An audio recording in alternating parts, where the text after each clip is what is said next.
Here's a brief summary of some of the latest developments this week in Gaza and the occupied West Bank. In Gaza, the bodies of 4 Israeli captives have been handed over today by Hamas as part of the ongoing truce deal. The bodies were placed in black coffins and handed over to the Red Cross to be transported across the Gaza boundary. The 4 Israelis, including a mother and her 2 small children, were reportedly killed in Israeli airstrikes while they were being held in Gaza in the first months of the war. In a statement, Hamas said that Israel did not respect their lives while they were alive, but the group sought to, quote, respect the sanctity of the dead and the handover ceremony held in Khan Yunis. Living Israeli captives are due to be released on Saturday in the 7th prisoner exchange since the ceasefire began on January 19th. John will have more on the prisoner exchange and the state of the ceasefire later on in the program.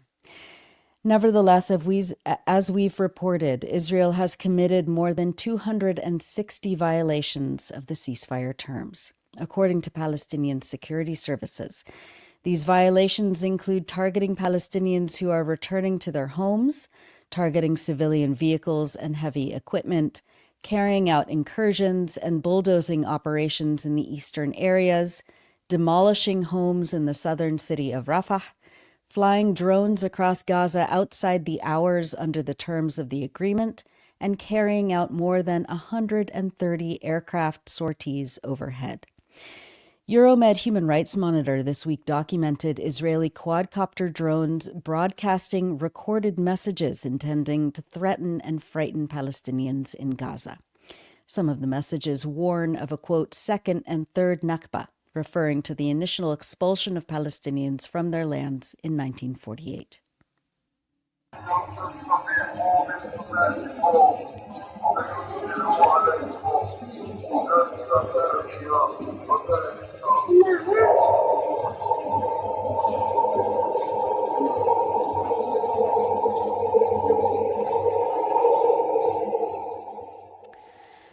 Ismail al-Thawabta, the Director General of the Gaza Government Media Office, stated that Gaza is still waiting on the arrival of temporary homes and shelters for displaced families, which Israel is obligated to allow in under the ceasefire agreement. Heavy machinery, including bulldozers and earth movers required to clear the rubble and repair critical infrastructure, is also being held up by Israel at the crossings. Al-Thawabta told the Turkish Anadolu news agency that Israel has only allowed 6 small vehicles to remove rubble from the Gaza Strip, while preventing the entry of hundreds more that are desperately needed. He said that Gaza needs at least 500 heavy equipment vehicles, including bulldozers, excavators, and cranes. And the scale of the devastation of vital infrastructure is enormous. Gaza's Ministry of Public Works issued a wide-ranging report this week assessing the extent of Israel's catastrophic destruction of apartment buildings and homes across the enclave since October 2023.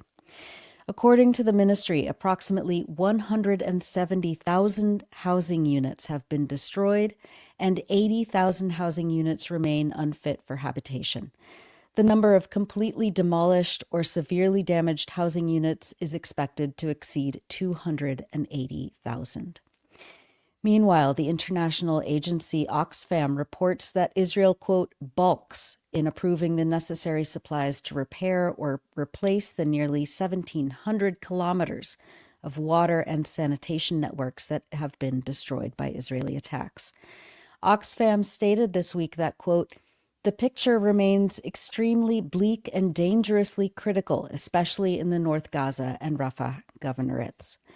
Less than 7% of pre-genocide water levels is available to people, which the group says is heightening the spread of waterborne diseases.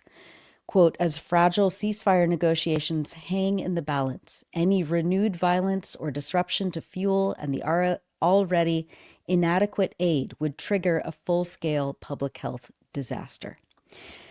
In North Gaza, almost all water wells have been destroyed by the Israeli military, Oxfam adds. Quote, over 700,000 people have returned to find entire neighborhoods wiped out. For the few whose homes remain standing, Water is non-existent due to the destruction of rooftop storage tanks. In Rafah, Oxfam says, over 90% of water wells and reservoirs have been partially or completely damaged, and water production is less than 5% of its capacity before the conflict. Only 2 out of 35 wells are currently operational. Despite efforts to resume water production since the ceasefire, the destruction of Gaza's water pipelines means that 60% of water is leaking into the ground rather than reaching people. At the same time, Israel has continued to attack and kill aid workers and security forces who are accompanying the aid that is being let into Gaza. On Sunday, Israel targeted police officers who were securing aid distribution east of Rafah. In a statement, Hamas said that the airstrike continued another grave violation of the ceasefire agreement.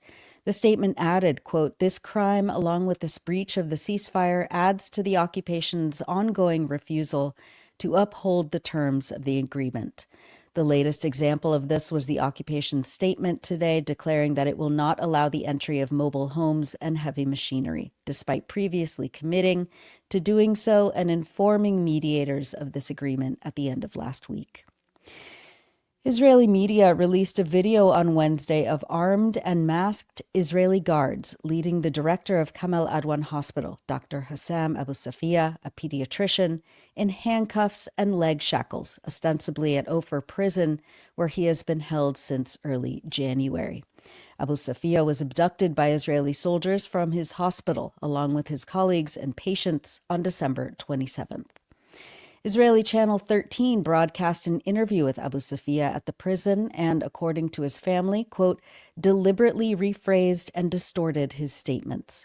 Abu Safia's family added, quote, "The footage broadcast by Israeli media of our father, Dr. Hussam Abu Safia, the director of Kamal Adwan Hospital, is yet another form of psychological terrorism, adding to the torture he has endured over the past 2 months. It also reflects clear media distortion through the manipulation and alteration of his statements." When asked about the Israeli prisoners, he responded that he is a pediatrician. However, his answer was deliberately rephrased and distorted, despite him completely denying all accusations made against him. "We, the family of Dr. Hussam Abu Safia, reject any media outlet publishing the video without addressing the psychological terrorism involved and exposing the manipulation of his statements. The sight of our father shackled and unable to move should prompt immediate and continuous action to ensure his immediate release." We've published many features on the Electronic Intifada in the last week, but we wanted to highlight excerpts of Gaza's Widows Struggle to Care for Their Children Amid Devastation by Rasha Abu Jalal, writing from Gaza. "The ongoing Israeli war on the Gaza Strip is a war on women," Ismail al-Thawabta of the government media office in Gaza told the Electronic Intifada. He said women and children bore the brunt of the aggression, making up some 70% of the total casualties.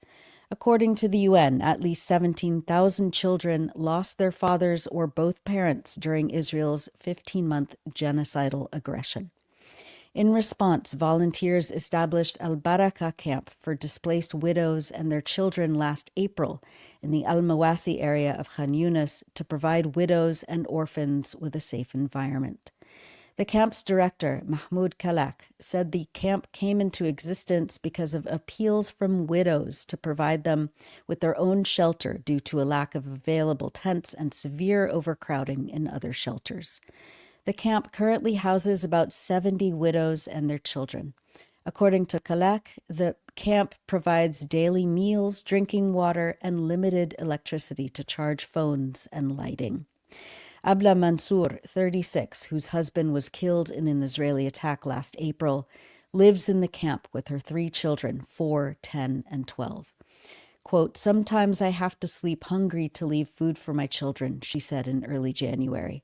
She said her children try to help their mother in any way they can by collecting wood to light fires, standing in long lines to get drinking water for the family, or doing various other errands. As night fell, Mansour used the dim light of a candle to sew old clothes that she will try to sell at a nearby market. She said the money she would make would barely provide for her children's basic needs. However, she refuses to give up. Hope is the only thing we have left, she said. That's an excerpt from Rasha Abu Jalal's feature, Gaza's Widows Struggle to Care for Their Children Amid Devastation, on electronicintifada.net. Turning to the occupied West Bank, my colleague Tamara Nassar reports that alongside Israel's systematic campaigns of forced displacement of Palestinians under a widespread, massive assault dubbed Operation Iron Wall, its colonial settlement expansion is accelerating. Tamara writes that in Jenin refugee camp, for example, testimonies gathered by the United Nations Human Rights Office include accounts from residents who were told by Israeli forces that they would not be allowed to return to the refugee camp. Some residents reported being told by Israeli forces to forget the refugee camp.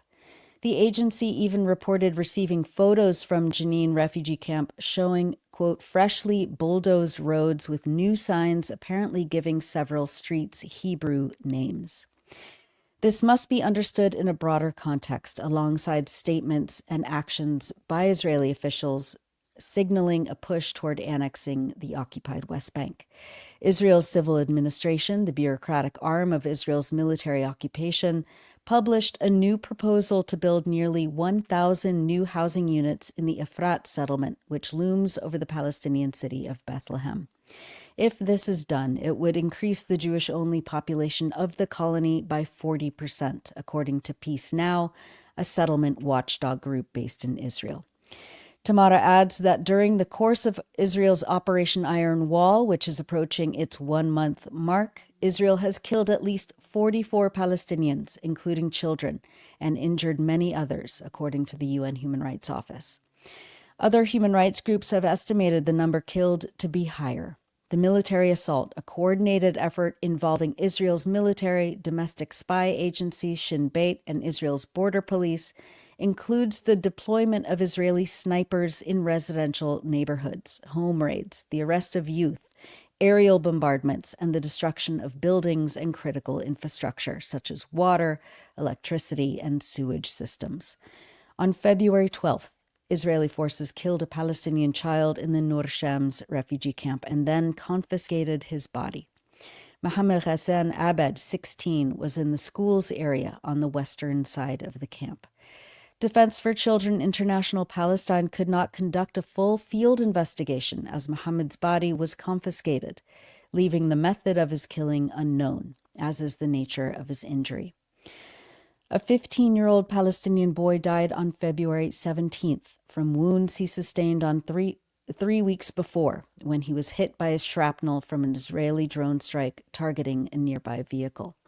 Dia al-Din Ahmad Sabane was standing in front of his father's shop in the Kabatia neighborhood, south of Jenin, when the drone struck a car carrying 2 men. Shrapnel hit Dia al-Din in the head.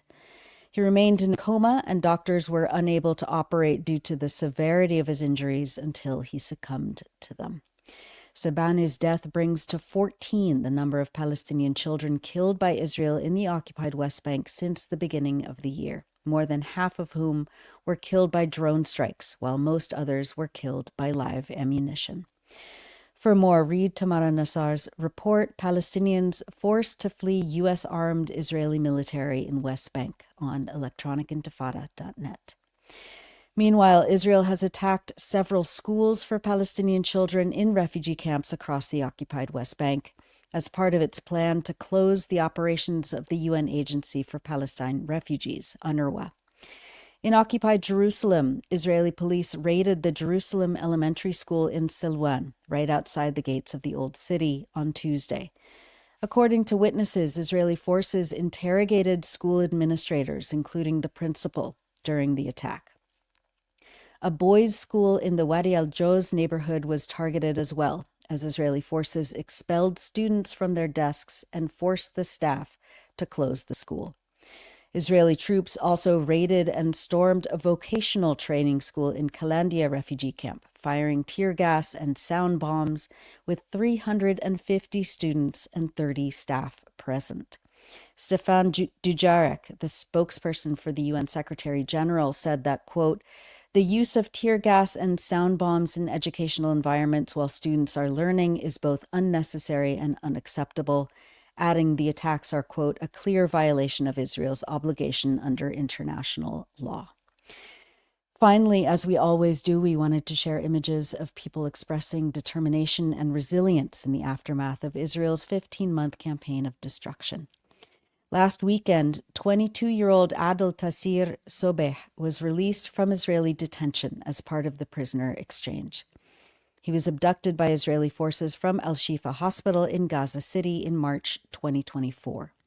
According to Al Jazeera, at some point during his 11-month detention, he was chained to a hospital bed for 50 days. He recounts his abuse and torture at the hands of Israeli forces and says that because of severe torture, his leg was amputated against his will. Adel says that he can't believe he was back in Gaza. He says that the Israelis told him over and over again that Gaza was, quote, over, and that he can't believe that there are people still alive here. Quote, even yesterday they were still saying that Gaza is finished, he said. Quote, long live Palestine. We broke the ego of all of Israel. We thank its people, its women, its men, its children. مش مصدق اللي بغزة، مش مصدق انه فيها ناس ولسه فيها ناس. الله اكبر ولله الحمد. الله اكبر ولله الحمد. ايش صار معك انت؟ قطعت رجلي جوا اسرائيل.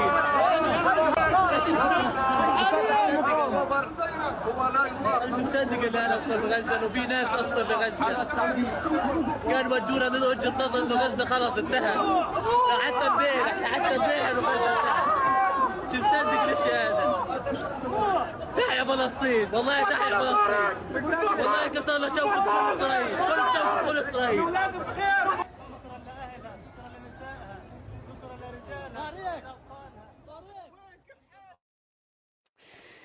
And journalist and researcher Maha Husseini filmed this scene from the Gaza shoreline with the caption, "Good morning from Gaza."